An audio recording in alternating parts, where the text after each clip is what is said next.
emotionless, shameless, and remorseless. These school shooters were the cause of countless injuries, deaths, and PTSD cases. And despite being handed a death sentence, despite being made to listen to the horrific stories of their victims, they show no feelings. In this video, we're taking you through the stories of 4 school shooters and how they reacted to their life sentences.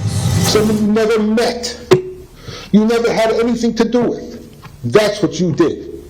This was Michael Schulman, father of one of the victims of the unfortunate 2018 Valentine's Day massacre, or should I say, the Parkland High School shooting. 19-year-old Nicholas Cruz carried a rifle case in his backpack as we walked into the school 20 minutes before dismissal time. One of the staff members radioed a colleague that he was purposefully walking toward Building 12. Cruz entered the building, occupied by about 900 students and 30 teachers. And with his AR-15, he started firing indiscriminately at students and teachers. In his 6 minutes of shooting, he injured 17 and murdered 17 people that day. And after he stopped shooting, he left the scene by blending in with fleeing students. Around 3:40 p.m., the police stopped him 2 miles from the school and arrested him as the suspected shooter. He was booked into the Broward County Jail, and with the school surveillance camera video and dozens of eyewitnesses, there was no escape from the truth. This was not just a simple arrest, but a reminder of just how broken the system was. According to Sheriff Scott Israel, his office received 23 calls about Cruz during the previous decade, and CNN obtained the sheriff's log to show that from 2008 to 2017, at least 45 calls were made about Cruz, his brother, or the family home. Had they acted on these leads before, the Parkland shooter would have been disciplined before he could do any damage. Let me share how angry and frustrated I am with the judicial system. After 4.5 grueling years, a failed judicial system did not hand down a death sentence to the murder of my daughter and 16 others. Do I see this as accountability? Absolutely not. Do we now have closure? Let me be clear. Absolutely not. What I see is that the system values this animal's life over the 17 now dead. Worse, we sent a message to the next killer out there that the death penalty would not be applied to mass killing. This is wrong and needs to be fixed immediately. Alyssa deserved so much more than to be shot 8 times in her English class. Alyssa deserved to live her life and fulfill her dreams. She deserved to experience life for all that it had to offer and all that she had to offer this world. To the Parkland murderer that killed my daughter, you skirted the death penalty. And you are nothing but a coward. But know this. While my family mourns our beautiful Alyssa, you will not own us, nor our feelings. We will go on glorifying Alyssa's life through our foundation, make our school safe, and like my wife said, we will be her voice. Alyssa's law will become federally mandated, and we will make our schools safe from animals. The parents took the court stand to share not just their remorse, but hatred towards Cruz. Nothing changed. I'm still a dad who spent every day dreaming of walking his daughter down the aisle, who now will have to endure a lifetime of the reality that I won't get to walk my daughter down the aisle. There are, actually by a show of hands, anyone else in this room, because of him, going to have to endure not watching people they love get married? I am a person who has to endure the fact that my daughter is not in the college of her dreams because of you. Out of curiosity, does anyone else in this room have to endure the fact that their loved ones aren't in college? Because of you, I've had to endure spending Father's Day. My wife has had to endure spending Mother's Day. We've had to endure spending our time for birthdays at a cemetery. Anyone else, because of him, have to endure those things? Yeah. Anyone who claims that they had to endure anything close to what we endure, you may want to rethink your language and your choice of words just a bit. You destroyed that. You animal destroyed that. You took my son away and a teacher away that loved his children. Someone you never met. You never had anything to do with. That's what you did. You're a bastard. You're a freaking animal. With these harrowing statements, the judge turned her attention to him and checked that he wasn't incapable of feeling what they feel. A tear, simple remorse, or trepidation in voice, anything to show that he cared. And Mr. Cruz, you pled guilty before this court on all 34 counts as alleged in the indictment on October 20th of 2021.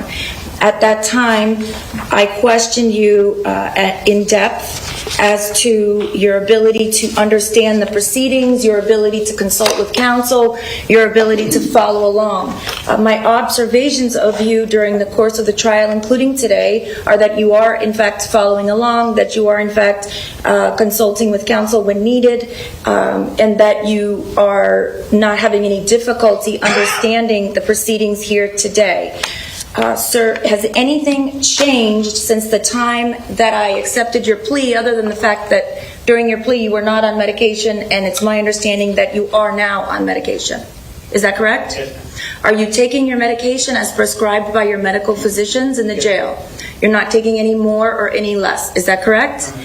And is your medication affecting your ability to understand what's going on here today? No, ma'am. Are you having any trouble concentrating? No, ma'am. Are you having any trouble understanding me when I'm speaking to you, or understanding any of the witnesses as they're speaking? No, ma'am. And you're able to follow along sufficiently? Yes. Do you have any questions about what's going on today? No, ma'am. Have you had sufficient time to speak with your lawyers? Yes, I have. Okay, at this time, the court's previous finding that the defendant is making a knowing, intelligent, and voluntary waiver of his rights stands. I do believe that he is competent to go forward in this proceeding, and that's based upon his answers to my questions as well as the court's own observations of the defendant. That cold, expressionless face didn't change through any testimony, any statement. Now let's see him react to his life sentence. It's the sentence of the court as follows. Count 1 of the indictment, the murder in the first degree of Luke Hoyer. The court imposes a sentence of life in prison without the possibility of parole. Count 2 of the indictment, the murder in the first degree of Martin, Duque, and Quiano. The court imposes a mandatory life sentence without the possibility of parole. Count 3 of the indictment, the murder in the first degree of Gina Montalto. The court imposes a mandatory life sentence without the possibility of parole. Count 4 of the indictment, the murder in the first degree of Alexander Schachter. The court imposes a mandatory life sentence without the possibility of parole. Count 5 of the indictment, the murder in the first degree of Elena Petty. The court imposes a mandatory life sentence without the possibility of parole. Count 6 of the indictment for the murder in the first degree of Alyssa Al-Hadef. The court imposes a mandatory life sentence without the possibility of parole. To count 7 of the indictment, for the murder in the first degree of Nicholas Doret, the court imposes a mandatory life sentence without the possibility of parole. Count 8, for the murder in the first degree of Helena Ramsey, the court imposes a life sentence, mandatory life sentence without the possibility of parole. Count 9, for the murder in the first degree of Christopher Hickson, the court imposes a mandatory life sentence without the possibility of parole. This monster maintained that same scum look as the judge read the rest of the 24 counts, each a life sentence without the possibility of parole. His harsh sentence assures us that he'll never harm another innocent soul again. He said, Jen, we've had a shooting and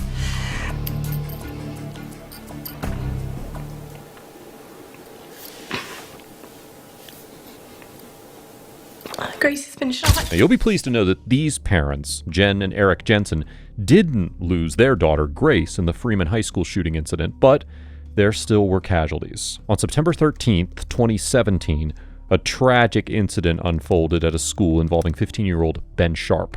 Carrying multiple weapons, Sharp unleashed a horrifying attack on his classmates, resulting in the loss of Strahan's life the injury of 3 girls, and the infliction of terror upon numerous others. The surveillance video from that fateful day, previously sealed, was revealed to the public following the decision of Judge Michael Price, who recognized the public interest in its disclosure. The footage depicted Sharp walking down the school hallway, engaging in conversations with fellow students, and eventually kneeling to search for his duffel bag. From it, he retrieved a rifle and proceeded calmly down the corridor, initiating a barrage of gunfire. An alternate perspective captured students conversing near their lockers, abruptly interrupted by the sound of gunshots.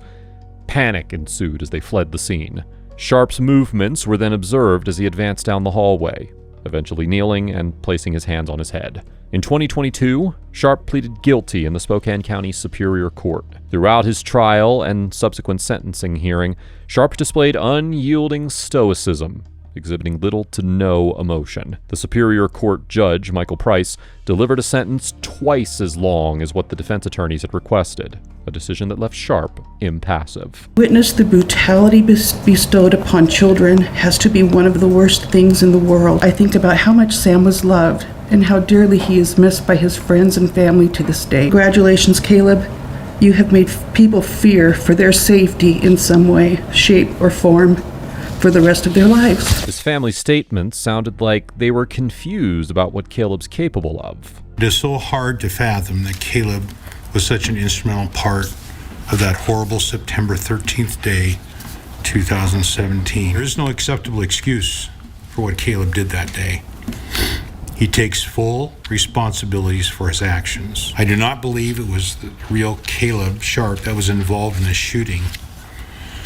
Some outside force was involved with Caleb, whether it was spiritual or psychological. But that wasn't true. On the day of the shooting, the investigator who interrogated him had reason to believe that this was premeditated, that he was planning this for some time. Oh, Uncle Caleb, it wasn't just any outside force at work, it was just your nephew.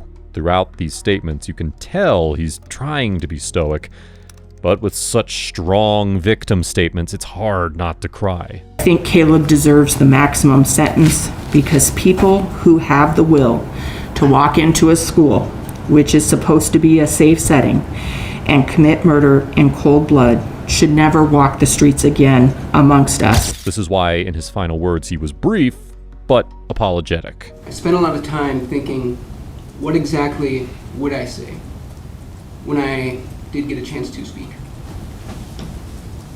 Now that I'm here, I can see clear as anything that there's really only one thing I can say. And that's I'm sorry.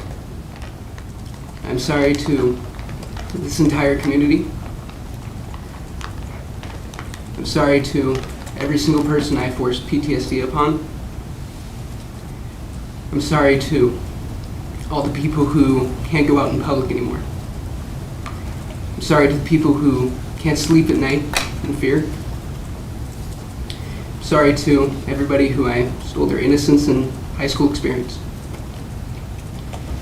I'm sorry to Gracie, Jordan, and Emma for the scars on their bodies and their minds that I can never erase or take back. And most of all, I am sorry to Amy and Emily for taking Sam from them. I know these are just words, but I do mean them. And to that effect, I live my life. I used to live for myself, seeking what was good for myself, but that day showed me the true cost of evil. Everything that this community had to pay, that my own family had to pay. And from that point on till now, evil has no place in my heart. Not after I saw that price. I don't live to myself anymore. I can't. I owe this community, this entire courtroom, so many outside of it, so much more to be better, do good, and live for that good only. And I know in using that word owe that I can never repay, never do enough penance to take back or pay back what I've taken. But my faith sustains me, and I pray for forgiveness as God himself does forgive me. Thank you, Your Honor. Despite showing some regret, it doesn't change what he did. And during this statement, as he said his victims' names, The parents in the court teared up as they remembered the dearly departed. He is now spending 40 to life, thankfully behind bars. Just hearing the charges and hearing your kid's name, it was too much. And then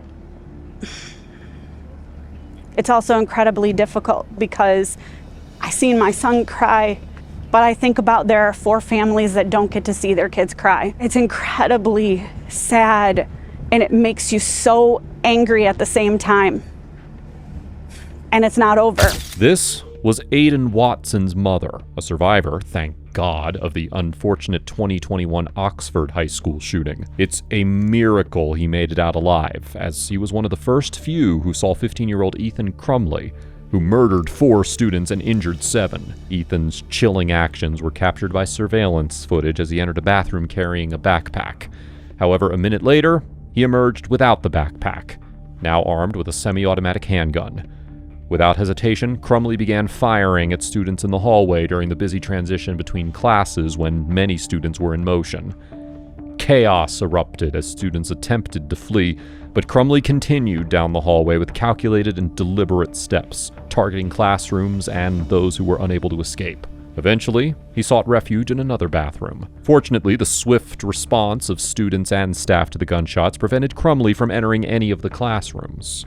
Upon hearing a voice on the intercom alerting them to an active shooter, students received confirmation from their teachers, who acted promptly by locking and barricading doors while covering windows, assuring the students that it was not a drill. Some students initially mistook the loud bangs for something else before realizing they were gunshots, prompting them to secure their classroom doors quickly. During the terrifying ordeal, one student, hiding in a bathroom stall, vividly recalled hearing the ominous sound of a gun being cocked just outside the restroom. Once the school was secured, they cautiously opened the bathroom door, only to be confronted with the distressing sight of several lifeless bodies on the floor. At 12:51 p.m., authorities received an influx of approximately 100 911 calls reporting the shooting, and swiftly responded to the school. Within an exceptionally short span of 2 to 3 minutes, the first responders arrived and successfully apprehended Crumley, who remained unharmed. The arrest was carried out by a school resource officer serving as a deputy, with the assistance of a second deputy who had rushed to the scene. It was later discovered that Crumley still had 7 rounds of ammunition loaded into his firearm,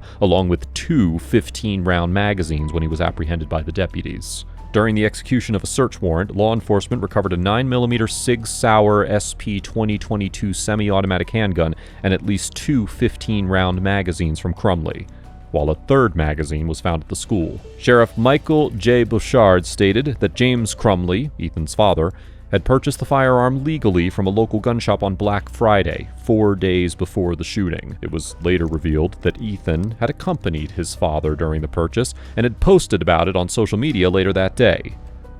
Prosecutors also noted that Jennifer Crumley, Ethan's mother, referred to the gun as his, quote, new Christmas present in a social media post. This detail played a role in the motives behind targeting his parents, but further information on this will be provided later. Authorities found shell casings at the school, suggesting that at least 30 shots had been fired. However, it remained unclear how Ethan gained possession of the gun, or how he brought it into the school building. There was no doubt about his intentions, and it was even more clear when the authorities obtained his journals, where he had detailed his entire plan. He wrote, quote, 9mm pistol, extra mags, 25 Molotov cocktails, pair of gloves, mask, and knife. On December 1st, Ethan Crumley was charged with terrorism causing death, first-degree murder, assault with intent to murder, and possession of a firearm during the commission of a felony. He was treated as an adult, despite being 15 at the time. The victims and their families came forward and spoke to the press about the incidents. One of the survivors, Aiden Watson, shared his perspective of the day. A feeling in my gut, sort of like an angry feeling. During his arraignment on January 12, 2022, a plea of not guilty was entered on behalf of Crumley. However, on January 26, 2022, his lawyers filed a court document stating his intention to plead insanity. They also requested an evaluation of his criminal responsibility, which is a standard procedure in such cases. The evaluation was to be conducted by a doctor from the Center for Forensic Psychiatry. But on October 24, 2022, Crumley changed his plea to guilty for all charges and withdrew his intent to pursue an insanity defense. During questioning on that day, he admitted that his own money was used to purchase the weapon used in the shooting. Additionally, he claimed that the gun was not securely stored on the day of the incident. This is how he reacted to his life sentence. Please raise your right hand. Under penalty of perjury, do you swear or affirm that the statements you're about to make will be the truth? Yes, I do, Your Honor. Thank you. You put your hand down. What is your name?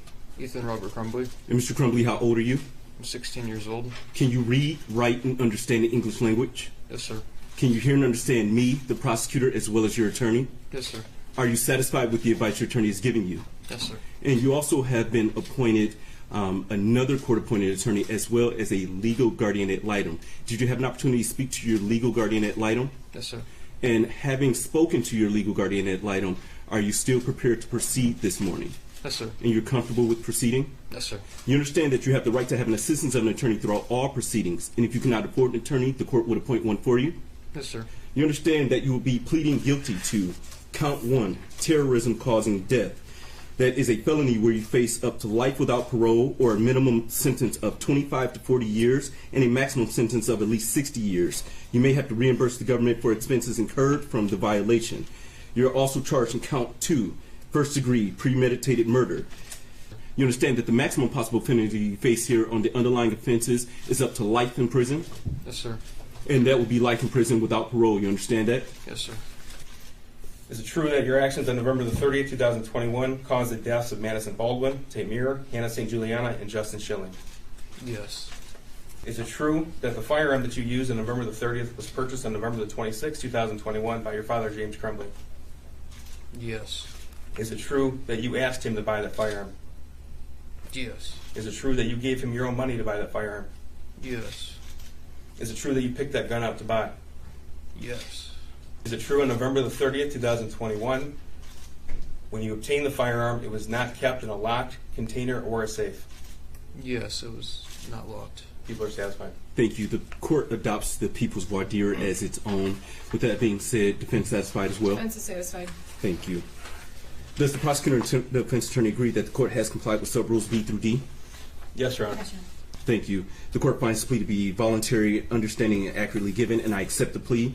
Thank you. Deputies, you may take the defendant. Thank you. If everyone in the courtroom could please be seated.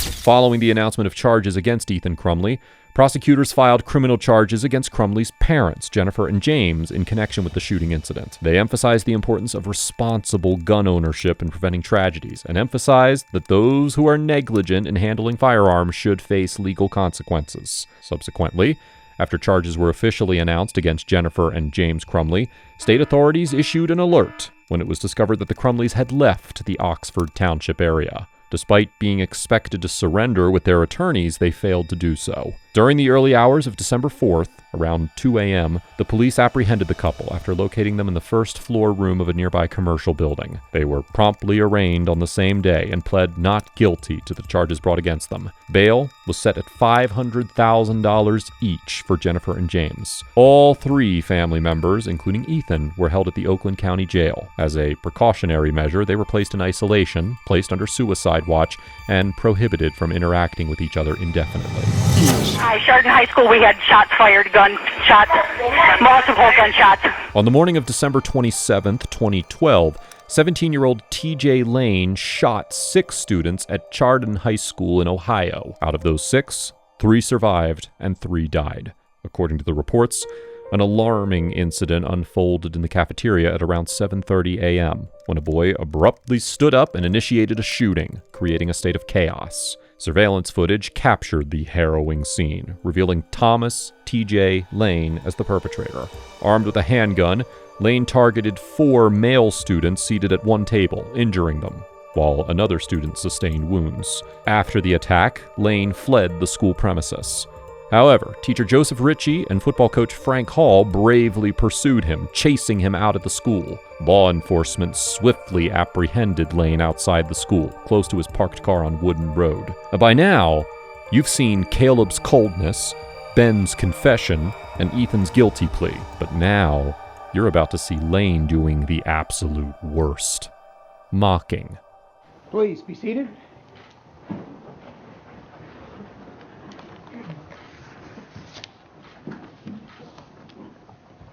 This is the case of the State of Ohio against Thomas M. Lane, case 12C. The minute he sits down, he takes off his blue shirt and unveils a t-shirt underneath with the word killer on it. At one point, Lane turned to a packed gallery in Geauga County Common Pleas Court, flips them off, swears, and then offers a brief, irreverent statement. Saying pull the trigger that killed your son, now it masturbates to memory of you. Well, it was a very difficult statement to hear and to see its effect on the families. I mean, I don't think anyone could say anything different. The brother in the courtroom and that did this was not the brother I knew. Even when the victim's family spoke up, he had an evil smirk on his face, as if he was proud of what he did. Nick is a very kind and loving. Why would you want to hurt him? You don't know kind. You're evil. I will have to eventually forgive you. Otherwise, you will haunt me. You will never, ever be in my thoughts after this. Never. My family will move on, not you. You have ruined your life, not to mention Adam's. He even gave you a ride. Nick even gave you a ride from school. He was thinking about inviting you back to that table because he felt sorry for you. I feel sorry for you. I have watched my son suffer daily, every hour, every minute. But we'll always remember that someone tried to kill 5 people, and all they did was want to go to school. As remorseless as he was, the judge shed no tear when he handed him a life sentence. And, as expected, it didn't matter to him. First, the defendant's conduct was without any provocation. Second, it was extreme. He was relentless in his shooting. He repeatedly fired his gun at these victims in sequence, moving in the position to better the aim. He inflicted extreme injury, and he kept shooting, emptying the magazine that was in the gun of all 10 of its shells. On March 19th, 2013, he was sentenced to 3 consecutive life sentences without parole. The Lane family later faced wrongful death suits, in which the family settled for an amount of $2.7 million, giving each of the 3 families $890,000. His family endured the loss of his actions, and even in his last moments, he did not care. Now, while some might show remorse, or link this type of behavior to their mental state, there are no doubt some monsters who proudly own their actions, and are the reasons why school shootings are becoming more common than ever. This was how 4 monstrous school shooters reacted to their life sentences. As always, thanks for watching.